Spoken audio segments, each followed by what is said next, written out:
dengan ini. Tapi Alhamdulillah. sebelum pilkada nanti ini kan Pak Mahfud, kita akan menyaksikan pergantian kepemimpinan nasional kan Pak. Ya. Pada tanggal 20 Oktober, Pak Jokowi lengser lalu digantikan oleh Pak Prabowo. Ada yang agak berbeda dan bisa dipersepsi positif. Misalnya kalau kemarin Prabowo mengatakan bahwa di sebuah pidato di acara Gerindra mengatakan menghormati Pak Jokowi, akan terus menghormati Pak Jokowi. Lalu disambut oleh Pak Jokowi, kalau Bapak sayang, saya juga sayang dengan Pak Prabowo. Begitu mesra. Apa yang kita baca sebagai rakyat dari dua pemimpin bangsa ini? Ya, saya agak terharu juga ya.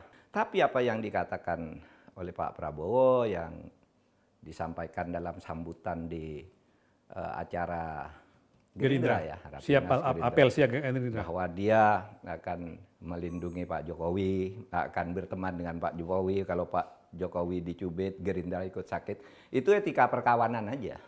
Dan kita gembira bahwa Pak Prabowo sekarang bisa bicara itu. Kan selama ini kan diem sebelum ada peristiwa itu. Betul. Tentang mau diapakan Pak Jokowi. Nah sekarang dia anggap Pak Jokowi teman kita sebagai etika perkawanan, tetapi dia sekarang sebenarnya mulai menegaskan dirinya, meskipun saya sekarang sudah hampir pasti dilantik sebagai presiden dan saya akan berkuasa 20 Oktober, ya dia tidak akan sewenang-wenang, dia tetap kawan. Memang dia harus berkata begitu, masa mau mengatakan kamu saya tangkap, kan enggak. Ya. Nanti itu proses-proses lain yang akan bekerja di luar gitu. Jadi sungguh pun pernyataan itu kita apresiasi, kita nggak tahu nanti seperti apa setelah dilantik begitu. Oh iya, karena tidak bisa mendesak dari lingkungan politik ya. Perkembangan politik dan lingkungan politiknya. Kalau lingkungan politik di Gerindra, ya Pak Prabowo memang harus berkata begitu, Bapak teman kami gitu. Tetapi yang terpenting dari itu ya, sekarang kekuasaan presiden akan berada di Pak Prabowo dengan segala kewenangannya, dan Pak Jokowi nggak bisa cawe-cawe sekarang. Jalannya udah ditutup semua. Golkar sudah tertutup kan.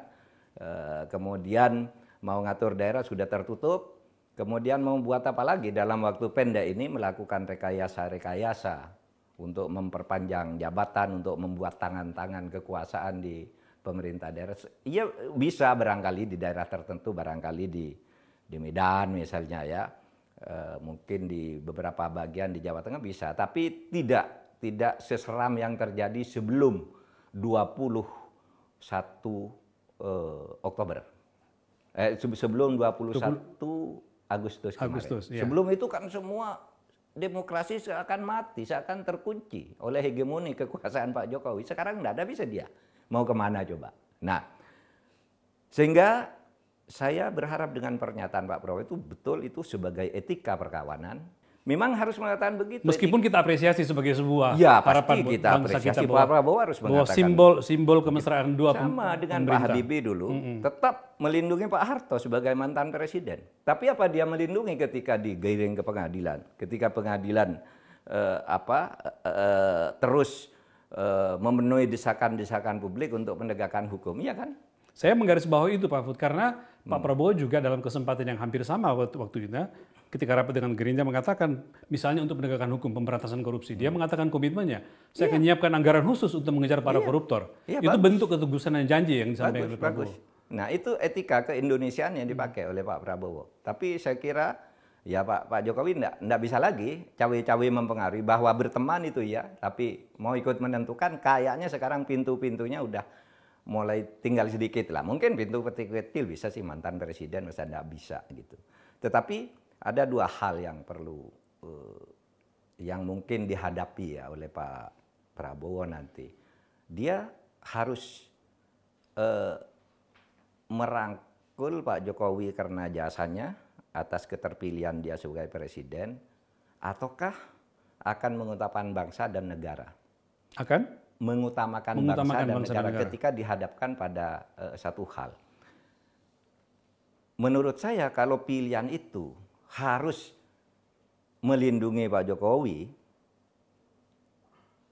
kalau pilihan satunya melindungi bangsa dan negara atau menjaga kemajuan bangsa dan negara sesuai konstitusi, maka menurut saya pilihannya harus ke bangsa dan negara. Dan itu saya kira Sumpah Prajurit. Dalam konteks apa harusnya misalnya harus melindungi Pak Jokowi? Misalnya ada suatu kasus ya yang nanti akan diungkap. Seperti kan zaman Pak Harto dulu lah akan diungkap misalnya. Setelah kan, dia lengser lalu muncul. Ya kan presiden dihadapkan pada pilihan melindungi atau meneruskan kepada lembaga hukum. Pak Habibie waktu itu meneruskan, tetapi dengan telepon yang tersadap dengan Galib itu agar diperlakukan baik-baik, bukan melindungi, perlakukan baik-baik. Kan tetap di bocoran telepon dengan Jaksa Agung Galib waktu itu ya? Iya, yang dianu oleh Umi siapa tuh? Iya, wartawan kita itu. Memang begini, orang mengatakan Pak Prabowo harus berterima kasih kepada Pak Jokowi karena dia menang. Seperti pengakuan Pak Prabowo sendiri itu karena bantuan Pak Jokowi. Iya itu betul, tetapi ingat Pak Prabowo itu sudah punya modal politik. Sudah 47% sejak tahun 2014. Memang besar dia modalnya. Kan 2014 53 lawan 47, ya kan?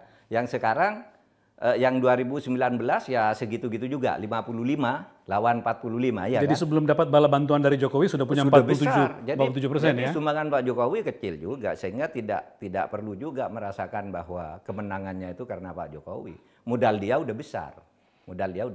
Tanpa Pak Jokowi pesan moralnya Pak Prabowo tidak harus terlalu merasa berutang budi. Tidak harus merasa berutang budi, tetapi seperti kita juga harus tetap menghormati Pak Jokowi. Bagaimanapun juga sebagai presiden sudah berbuat banyak untuk negeri ini. Kemajuan ekonomi, infrastruktur, dan sebagainya. Tapi kesalahan-kesalahannya juga harus diluruskan agar nanti tidak diulang lagi oleh orang-orang berikutnya. Baik Mahfud, kalau gitu kita